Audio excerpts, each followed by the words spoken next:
Aku tewas di atas makam kekasihku dengan berlumuran darah. Cinta nisan berdarah. Begini kisahku. Dahulu kala, tinggallah keluarga saudagar kaya raya di sebuah kediaman besar nan luas di Kabupaten Banjar, Kalimantan Selatan. Selain punya lahan pertanian, keluarga ini juga punya lahan perkebunan karet.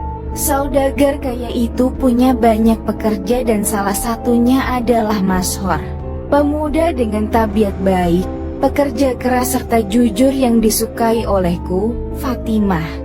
Karena perbedaan status ekonomi, aku dan Mas Hor menjalin asmara secara diam-diam.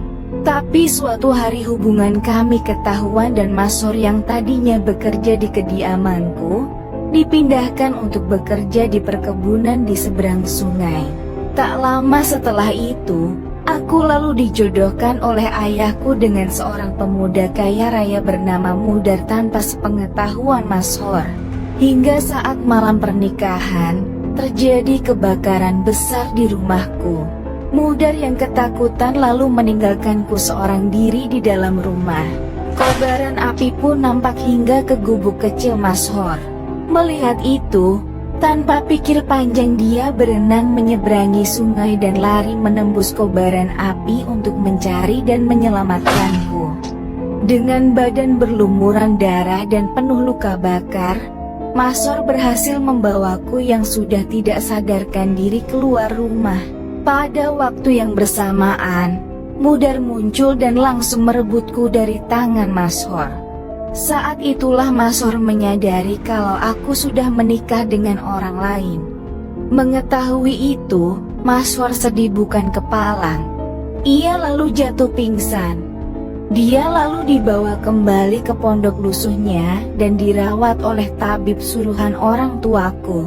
Saat dia pingsan, sempat tersadar dan berkali-kali menyebut namaku. Hingga akhirnya ia menghembuskan napas terakhirnya.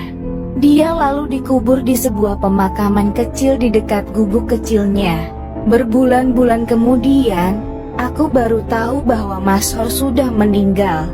Bersamaan dengan itu pula, aku juga akhirnya tahu kalau Mas Hor lah yang menyelamatkanku dari kebakaran. Selama ini keluargaku sengaja merahasiakan kejadian sebenarnya agar aku tidak terguncang. Dengan hati yang dipenuhi duka, aku pun mendatangi kuburan Mas Hor. Di tengah gerimis, aku merasa melihat sosok Mas Hor berdiri di hadapanku sambil tersenyum dan merentangkan tangan. Dibalut rindu, aku pun berlari ke arah sosok itu dan memeluknya. Tapi nahas, aku terjatuh dan menimpa pagar-pagar kayu tajam yang mengelilingi kuburan Mas Hor. Aku lalu menemui ajalku dalam keadaan tersenyum. Darahku mengalir di atas nisan Mas Hor yang kemudian menjadi asal muasal nisan berdarah.